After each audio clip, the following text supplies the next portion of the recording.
Mesdames, Messieurs, bonsoir et merci de suivre le 20h de la télévision du Burkina. À la une de l'actualité ce soir, l'élevage, un secteur porteur. Les projets sont nombreux, mais les financements peinent à arriver. Peut-être le salut viendra-t-il du PADEL, le projet d'appui au développement de l'élevage. Il finance en ce moment au moins 60% du budget de quelques 300 projets porteurs. Elle est considérée comme la mère de la danse africaine contemporaine. Germaine Akogny sera avec nous tout de suite sur ce plateau. La fondatrice de la première école de danse contemporaine en Afrique va nous parler de son parcours, mais aussi du 17e festival de danse contemporaine qui se déroule en ce moment même à Ouagadougou. À Katowice, les pays participants à la COP24 se sont quittés sur un accord à minima. Aucun engagement n'est pris. Pourtant, la terre chauffe selon Greenpeace qui dénonce un manque d'ambition de la part des dirigeants du monde entier. Bienvenue à tous. Tout d'abord, sachez que le président du Faso est arrivé cet après-midi à Paris. Roch-Marc Christian Kaboré répond ainsi à une invitation officielle de son homologue Emmanuel Macron, avec qui il aura une rencontre demain lundi dans la soirée. Le président du Faso s'est d'abord entretenu avec une délégation de la diaspora burkinabé en France. Cette visite officielle va également conduire la délégation à Dijon, capitale de la Bourgogne, une région du centre-est de la France. Roch Kaboré va y livrer sa vision de la jeunesse et de l'entrepreneuriat.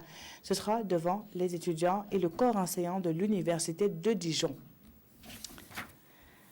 Et à Ouagadougou, le chef de l'État peut compter sur les militants du mouvement du peuple pour le progrès. Ceux de l'arrondissement 7 de Ouagadougou ont entièrement confiance en son programme mis en œuvre depuis 3 ans. Pour eux, celui-ci porte des fruits, surtout dans le domaine des infrastructures. On en sait plus avec Césaire Carfo et Ismaël Diloma Sirima. Habillés dans des tenues à l'effigie du président Kaboré, les militants MPP de l'arrondissement 7 de Ouagadougou lui réaffirment leur soutien. Ils se disent satisfaits des 3 années d'exercice du pouvoir d'État de leurs favoris. En 36 mois, ils estiment qu'il a fait plus que les 10 années avant sa prise de pouvoir. Les statistiques montrent que le nombre d'écoles construites en 3 ans, malgré les contraintes, le nombre de forages réalisés en 3 ans, malgré les contraintes, le nombre de CSPS construits, le linéaire de routes bitumées, de pistes rurales réalisées dépasse très largement ce qui a été fait en plus de 10 ans de gouvernance du CDP. Et Éric Bougouma d'ajouter que d'autres chantiers vont démarrer les semaines à venir dans les domaines des infrastructures, de l'éducation et de la santé. Des annonces qui font place à des expressions de satisfaction. Roch-Marc Christian Kaboré est un homme d'engagement, c'est un homme qui respecte ses engagements, c'est un homme, il dit ce qu'il va faire, il va le faire et ce qu'il est en train de faire. Et donc nous disons vraiment que le bilan est positif.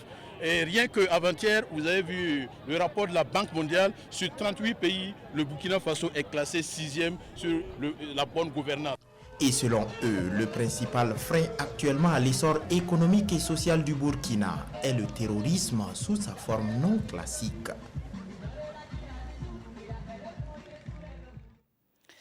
Des chiffres, le projet d'appui au développement du secteur de l'élevage au Burkina peut en fournir. Par exemple, 300 micro-projets sont subventionnés par le PADEL, et ce jusqu'à 70% pour le chef du département du secteur de l'élevage. Il s'agit là d'encourager les jeunes à investir et à s'investir dans ce domaine aux potentialités énormes. Ainsi, pour les accompagner sur le terrain, le ministre a doté ses services déconcentrés de matériel informatique et roulant. Amado Ilboudo, Adama Koulibaly, reportage. Cette signature pour Micheline Zaba marque la concrétisation de son projet de production de lait dans la région des Hauts-Bassins. J'ai remarqué que la production laitière est vraiment faible. Donc vraiment, je voudrais vraiment, à travers ce projet-là, améliorer la rentabilité de la production laitière. Vraiment contribuer pour le développement de la région des Hauts-Bassins. Comme ce projet, ce sont près de 380 micro-projets qui sont subventionnés par le projet d'appui au développement du secteur de l'élevage au Burkina Faso, PADELB. Sur l'ensemble du territoire, on a donc recensé 379 micro-projets qui ont été approuvés pour un montant de plus de 500 millions de francs et donc autour de 390 millions de francs CFA de subventions sur la base des critères que je viens de donner. 60% de subventions pour les adultes, 70% pour les femmes et puis les jeunes. En sus de ces subventions, le ministre en charge de l'élevage, par le biais du PADELB, a remis 2 véhicules, une centaine d'engins à 2 roues et du matériel informatique à ces structures pour un montant de plus de 330 millions de francs CFA. Avec un très grand plaisir de pouvoir acheminer des engins de ce nombre-là à toutes les régions et par l'intermédiaire du PADELB et l'accompagnement de la Banque mondiale. En plus, vous savez que nous avons du matériel informatique là aussi puisque nous sommes en train de moderniser nos activités au niveau régional. Nous avons actuellement, vous savez que nous avons lancé le recensement de notre cheptel, l'enquête sur le cheptel. Donc ce matériel qui vient à point nommé va nous aider effectivement à pouvoir continuer dans notre lancée. L'ensemble de ces actions vise un élevage performant et dynamique au Burkina Faso pour une économie durable. Ces futures compétences dont nous parlons à présent pourraient développer des outils pour améliorer les rendements dans le secteur de l'élevage et pas que, puisqu'ils seront aguerris dans la conception et dans la programmation de logiciels. Une première pour le Burkina qui se dote d'un institut de technologie. Il est implanté à Koudougou grâce à l'appui de l'ONG Stern Stewart Institute. Daouda Ouattara et Solange Guigma. Burkina Institute of Technology, une nouvelle école supérieure de la technologie ouverte aux bacheliers et aux étudiants désirant se spécialiser en informatique. Toujours en chantier, cette initiative est portée par des Allemands et des Autrichiens qui entendent offrir plus d'opportunités aux jeunes du Faso à travers le pouvoir des technologies. L'année dernière, nous sommes allés aux États-Unis, à Silicon Valley. Et j'ai vu tous les petits start-ups et entreprises. J'ai dit à ma famille et à Désiré, nous voulons construire aussi une université parce que je crois que pour un pays comme Burkina, avec beaucoup de jeunes gens, c'est très important d'avoir la connaissance dans les IT. Parce qu'il y a beaucoup de possibilités de travailler dans ce domaine. 5 classes sont déjà opérationnelles avec un programme concentré sur la conception et la programmation des logiciels et sur l'entrepreneuriat dispensé en anglais. Pour le ministre en charge de l'enseignement supérieur, ce projet vient combler un vide dans le secteur de l'enseignement supérieur au Burkina. C'est un concept international qui est en train de se créer ici, avec toute la modestie, mais avec la grandeur de vision qui va nous permettre d'avoir ici à Koudougou une université au standard, avec un standard international, puisqu'ils sont en collaboration avec l'Allemagne, l'Autriche, mais aussi avec les États-Unis. L'économie nationale va être servie avec des compétences qui ne sont pas encore disponibles. Là, c'est d'abord l'informatique qui sont en train de mettre en œuvre, mais le défi, comme on a dit tout de suite, c'est d'aller aussi vers le génie électrique, d'aller vers le génie mécanique, pourquoi pas le génie minier. La cérémonie a également été une occasion pour la ville de Koudougou de reconnaître les mérites de Anna Pertol, la fille de la fondatrice de l'Institut, qui à travers son engagement a pu réaliser 10 forages et des jardins communautaires au profit de 3000 femmes de la province du Boulkiemdé. Et ces futurs geeks pourront aussi faire partie des cracks du Burkina. Ceux de cette année ont mis à profit leur séjour dans la région du centre-sud pour visiter le ranch de Nazenga. Ce fut un moment pour eux de mettre en pratique leur cours d'SVT. Visite guidée avec Gérard Sommet et Europoda. Des cracks à la découverte de la réalité sauvage au ranch de Nazenga. Considérés comme des champions de leur époque et dans leur domaine, ces élèves prennent connaissance d'un laboratoire à ciel ouvert. Un laboratoire qui regorge un potentiel phonique pour le plaisir des yeux. Des babouins, des coupes de façade, des vervets ou singes verts, bref, la liste est longue. Une diversité phonique qui permet à ces élèves de joindre la théorie à la pratique. On comprenait les biches et les antilopes. On ne savait pas qu'il n'y avait pas de biches au Burkina, mais on vient de découvrir ça, donc ça nous aide encore dans notre éducation. Nous avons des buffles, nous avons des hippotragues, nous avons des bubales, en somme des grandes antilopes, des moyennes antilopes, des petites antilopes, et qui attirent pas mal de personnes ici. Et cela permet à travers l'activité touristique, de générer des ressources qui alimentent le budget de l'OFINAP et qui permet aussi de soutenir des actions ici. Nazenga, c'est plus de 5000 visiteurs, 50 chasseurs et 15 tonnes de poissons par an, avec une recette annuelle de 200 millions de francs CFA. Pour rendre ce lieu de biodiversité plus attrayant, l'Office national des aires protégées, à travers ses partenaires, a réalisé de nouvelles infrastructures d'accueil. De grands projets expliqués aux visiteurs du jour. Le milieu naturel, tous les aménagements, les gens étaient émerveillés. Et je pense que le rôle également de Nazenga et dans sa gestion est également de promouvoir l'éducation environnementale. Ce sont des enseignants, ce sont des élèves, des cracks qui sont venus. Je pense que c'est un bon relais. Ces cracks du Burkina repartent satisfaits. Quelques-uns nourrissent l'espoir de revenir un jour pour découvrir d'autres espèces et pourquoi pas cueillir du rêve. Cette période de fin d'année est propice pour faire du bien autour de soi. L'occasion est saisie par le club des hommes d'affaires franco-burkinabais qui lance une collecte de fonds en faveur des enfants en situation de rue et des femmes démunies. Le top départ de la collecte a eu lieu dans la soirée d'hier à Ouagadougou. Elle s'étend sur plusieurs semaines et les fonds seront entièrement remis au ministère en charge de la solidarité nationale. Yacouba Gamene et Abdul Rasmane Zongo nous font le point. Compassion, réconfort, générosité, bref, la charité tout court, voilà l'opportunité qui réunit ici à Ouagadougou un monde très aisé, c'est vrai, le club des hommes d'affaires franco-burkinabais et dont une partie de l'aisance ou de la fortune est prélevée, retenue pour être redistribuée à un autre monde moins aisé, c'est aussi vrai, les enfants en situation de rue et les femmes vivant dans la précarité. Nous avons effectivement la volonté d'appuyer le ministère, de soutenir ses efforts pour aider les enfants qui sont dans la rue et qui ont besoin d'aide. Il y a la soirée de gala qui est organisée, les donateurs se sont manifestés, il y a encore d'autres activités qui vont nous permettre de récolter des fonds. Les fonds collectés seront reversés au ministère de la Femme, courroie de transmission entre le donateur et les bénéficiaires. Plus que jamais, nous avons besoin de cet élan de solidarité pour arriver à des résultats probants.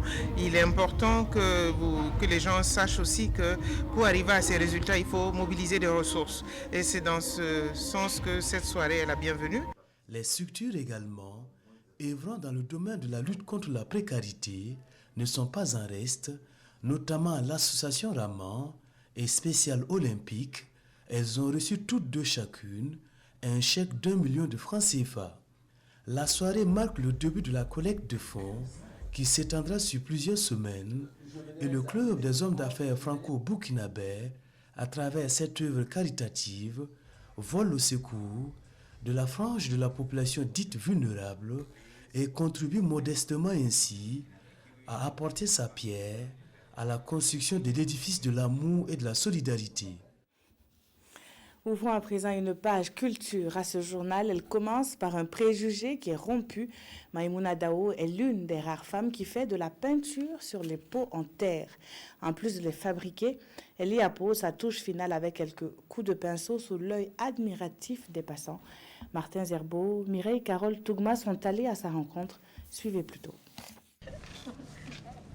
Un laboratoire de fortune, un trousseau de pinceaux, de la peinture, et c'est parti pour une séance de travail. La poterie, Maïmouna Dao l'exerce depuis l'âge de 4 ans. Avec le temps, elle apprend elle-même à embellir ses pots.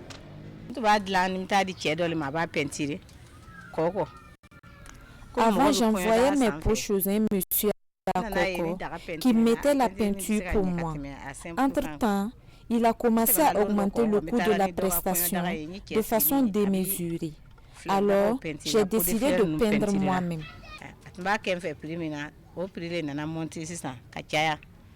Environ 1 heure d'imagination et de créativité, et le produit fini est là.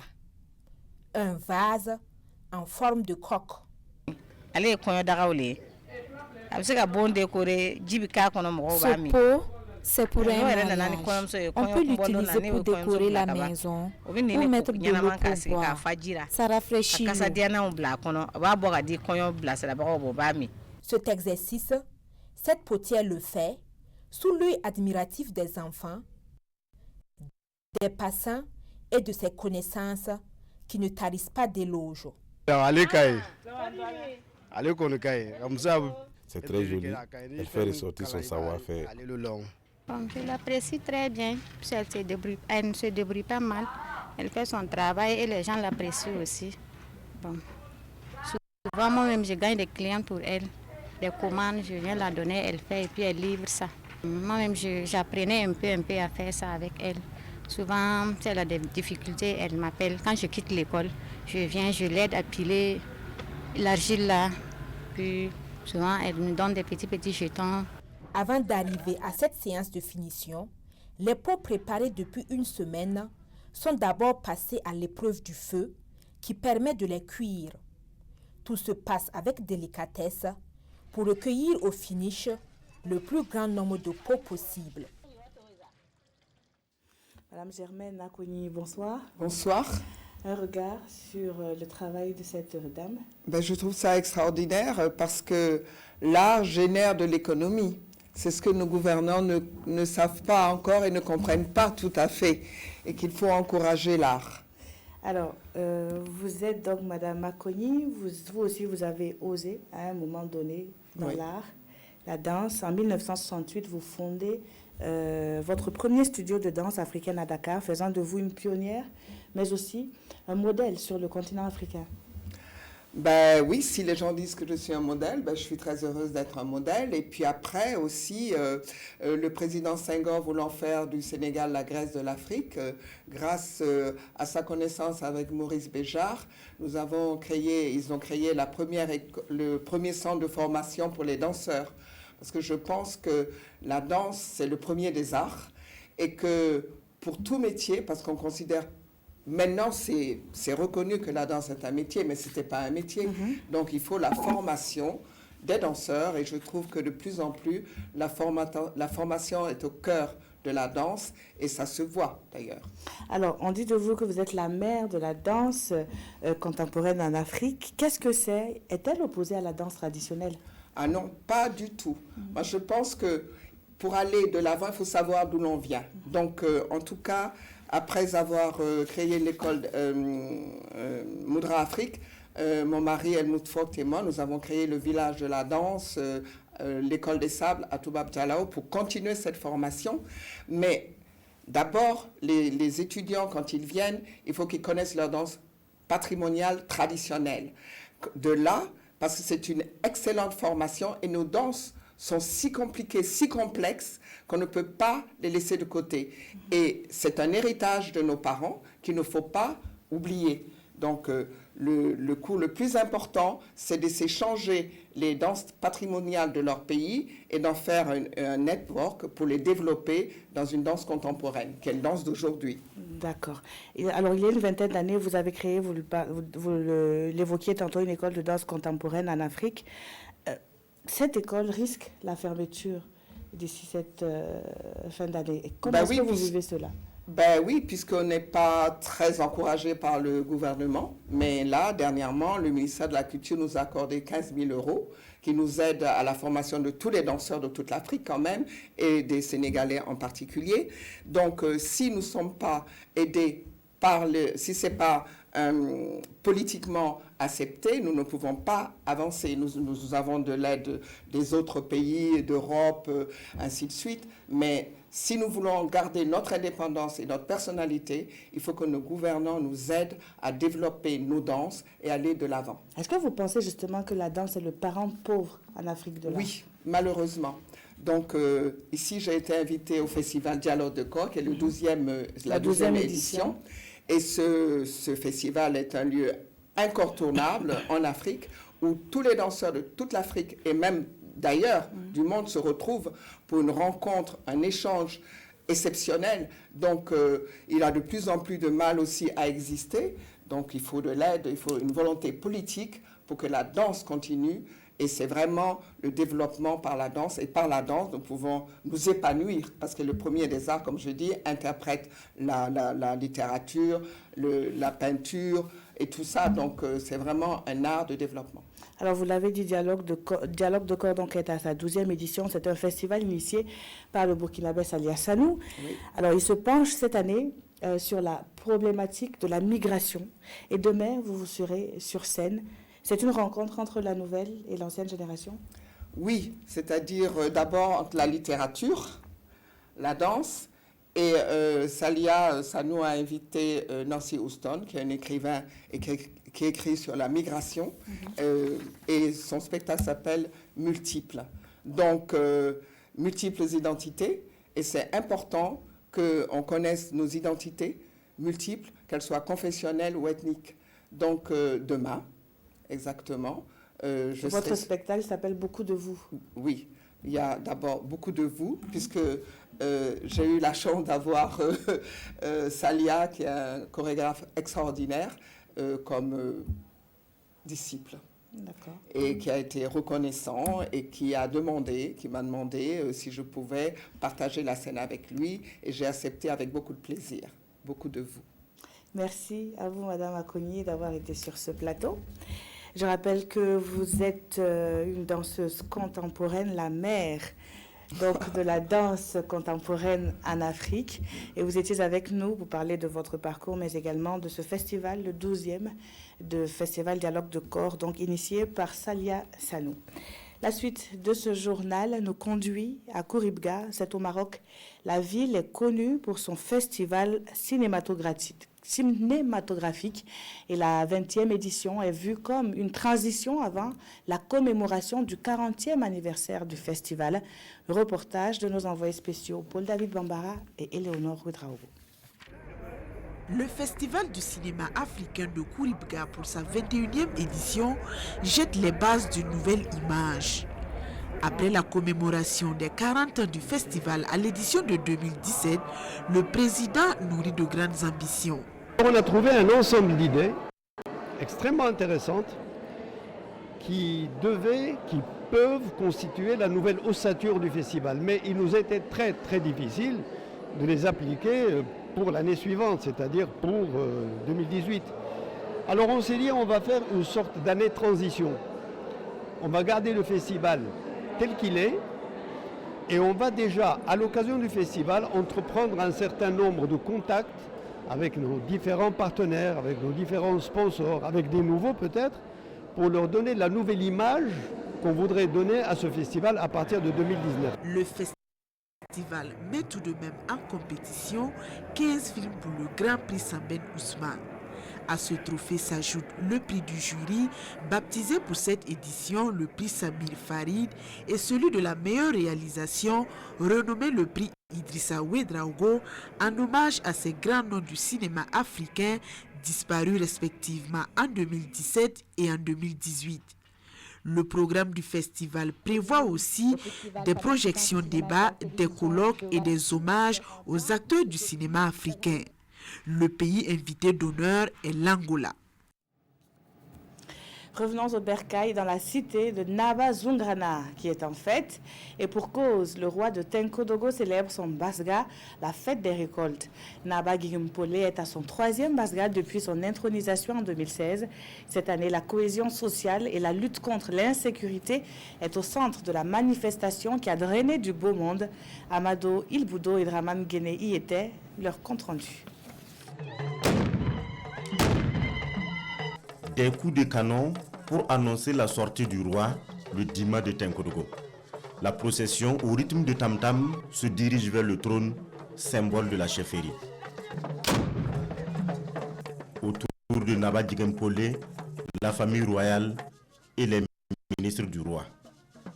Dans le trône, le chef reçoit les meilleurs vœux des notables.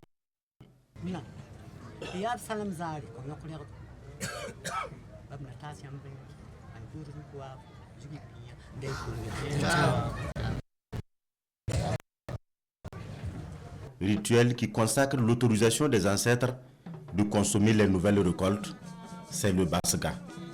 Salutations et honneurs rendus, le roi se retire.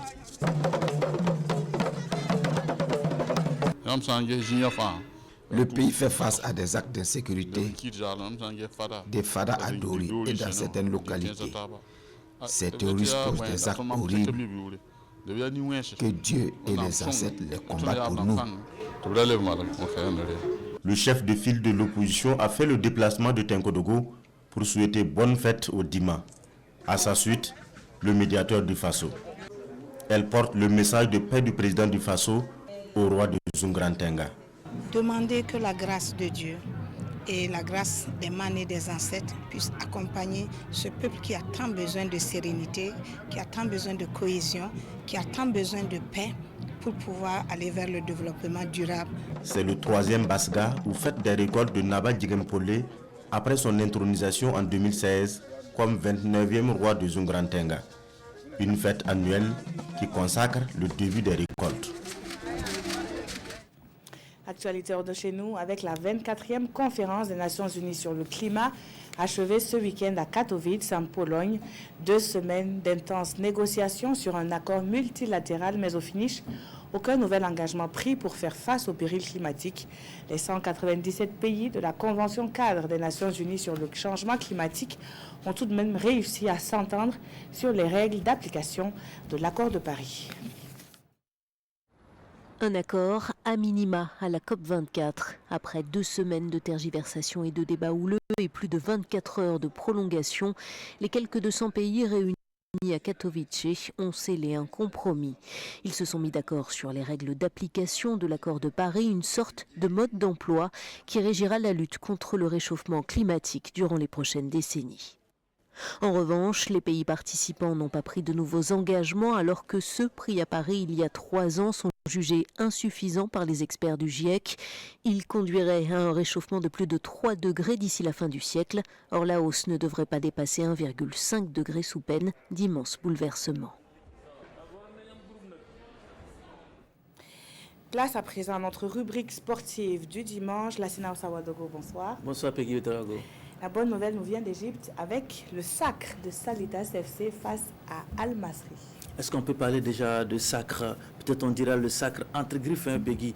Vous l'avez dit, la bonne nouvelle vient de l'Égypte, plus précisément de Port Saïd. Là-bas, Salitas disputait sa 3e sortie de l'histoire en compétition africaine de club. Et en 16e de finale, allée de la Coupe de la Confédération, le représentant burkinabé a mieux fait que se défendre, Peggy, en infligeant une défaite à Mohamed Koufi et à ses coéquipiers de El Masri. 2-0 pour Salitas. Je vous propose ici le résumé de nos envoyés spéciaux du côté de Port Saïd, Issaka Ouedraogo et Kalfa Ouattara. C'est ce que l'on appelle prendre une option sérieuse pour la qualification. Il fallait le faire et Salitas FC l'a fait. Battre Al Masri Sporting Club sur sa propre pelouse. Un exploit pour Sali et Tassere Football Club en match aller des 16e de finale de la Coupe CAF. Dieu merci, on a gagné vraiment. Je veux féliciter les joueurs. Vraiment, ils ont mérité, vraiment, ils se sont battus. Vraiment, on s'est bien organisé, on était costaud au milieu et puis on ne comptait pas les comptes. Dieu merci, ça a payé vraiment. Je peux dire que merci aux joueurs et merci au président. Al Masri de Port Saïd fait pourtant une bonne entame de match. Salitas laisse passer l'orage et Cédric Badolo, dans un raid solitaire, ouvre le score. Nous jouons la 32e minute. Un but qui porte un coup au moral des locaux. 1-0 pour Salitas à la pause. À la reprise, Al Masri appuie sur l'accélérateur. Des frayeurs dans le camp du représentant burkinabé. Salitas trouve tout de même de la ressource par moment pour inquiéter l'adversaire. Ladi Koulibaly apporte du sang neuf avec l'entrée en lice de Ismaël Karamberi. 1 minute a suffi au transfuge de la JEB. Il inscrit le 2e but pour Salitas. 2-0. C'est le score final. C'est une joie pour moi de rentrer à peine 1 minute de jeu et puis je marque. Je pense que c'est quelque chose de joyeux en fait. Comme on a dit, nous on veut écrire l'histoire.